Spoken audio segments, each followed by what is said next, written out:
Samuel Robillard, bonjour. Votre livre, je le montre dans un carré de terre chez l'Iconoclaste, est un hommage à cette nature merveilleuse qui nous entoure et que souvent on ne regarde même pas. Et alors évidemment, vous parlez de choses qui sont berk, mais qui sont passionnantes, comme les excréments. Mm. Tous les naturalistes et les scientifiques adorent les Mais excréments.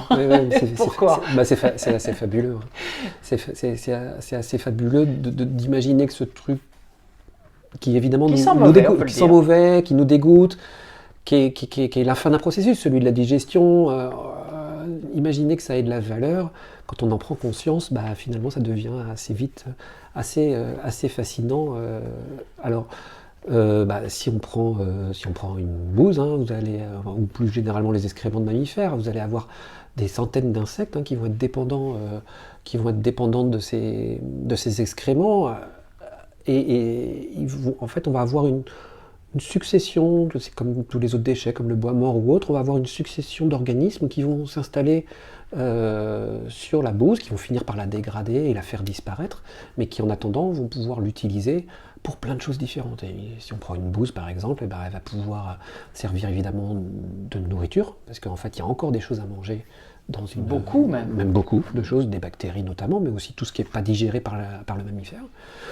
Donc il va y avoir des choses à manger à l'intérieur, mais ça va être aussi un lieu de rencontre. En fait, comme c'est un espace qui est réduit, avec des fortes odeurs, faciles à trouver, ça va être un espace de rencontre. Et puis on va avoir tout un tas d'organismes qui vont effectivement pour lesquels l'excrément va être un lieu de reproduction et donc qui est indispensable à la rencontre. Oui, c'est ça. Il y a les mouches, les scatophages, c'est clairement ça. Il suffit de regarder la surface d'une bouse. Lupanard et Resto-U. Voilà, c'est ça. D'accord. C'est les deux. Et puis il y a aussi les prédateurs. Alors je sais pas comment vous. Il y a aussi les prédateurs qui vont. Il y a aussi les prédateurs de ces organismes-là qui vont venir là-dessus. Donc en fait, on voit que voilà, c'est plein de choses. C'est plein de choses à la fois.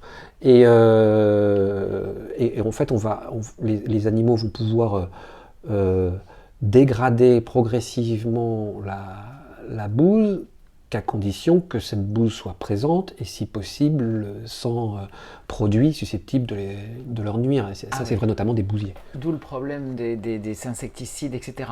Alors le bousier, c'est un espèce de petit animal qui est très joli en fait, qui est tout mignon. C'est mignon. Et qui fait... vous dites que c'était considéré comme un dieu pour les Égyptiens, tellement il enrichit le sol. C'est merveilleux ça de se dire... Il y a plein de bousiers différents, enfin il y a plusieurs espèces, comme souvent chez les insectes, il n'y a jamais une espèce, donc c'est un groupe.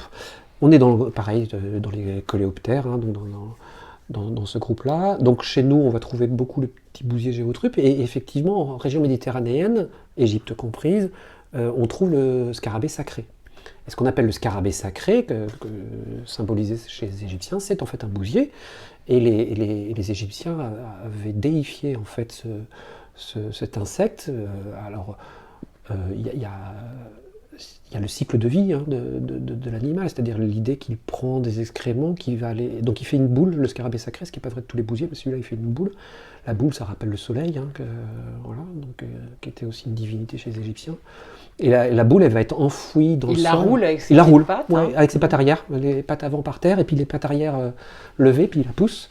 Et puis il va les enfouir, et il va pondre à l'intérieur. Et cet enfouissement de la bouse, ça contribue à fertiliser le sol, puisque les excréments sont... Oui, parce qu'il enfouit dans des galeries très profondes, là. Alors, c'est des vraies galeries... ça dépend. Oui, après ça dépend des espèces, mais oui, effectivement, il va les enfouir, et ça va contribuer évidemment à la fertilisation des sols. Donc en fait, cette idée d'avoir un animal qui transporte une boule qui rappelle le soleil, qui va fertiliser les sols, c'était suffisant pour en faire un dieu. Ouais. Et en plus, vous dites qu'on a découvert il n'y a pas longtemps qu'il s'orientait en regardant les étoiles. Exactement. C'est incroyable, parce qu'il travaille la nuit, en fait. Ouais, en fait, la plupart des bousiers sont nocturnes. Et donc, il y a une espèce de bousier qui a fait l'objet d'études parce que les chercheurs avaient l'impression que leur trajectoire était beaucoup plus erratique quand il n'y avait pas de lune. Mais malgré tout, ils trouvaient leur chemin. Donc ils se sont posé la question, ils les ont mis dans un planétarium, ils ont mis des petites visières pour pas qu'ils voient le ciel, pour essayer de voir un peu ce qu'ils voyaient pas. Puis dans le planétarium, ils ont choisi, on met la Lune, on met que la Voie lactée, on met pas la Lune, mais on garde la Voie lactée, ou on enlève carrément la Voie lactée. Et ils se sont rendus compte qu'en fait, ils se guidaient beaucoup grâce à la Voie lactée. C'est-à-dire qu'ils sont capables, donc ça fait partie, c'est le premier insecte chez qui c'est démontré formellement, ils sont capables effectivement d'utiliser les étoiles pour s'orienter correctement. Ah, ils n'ont pas besoin de GPS, ils sont pas comme Non. nous.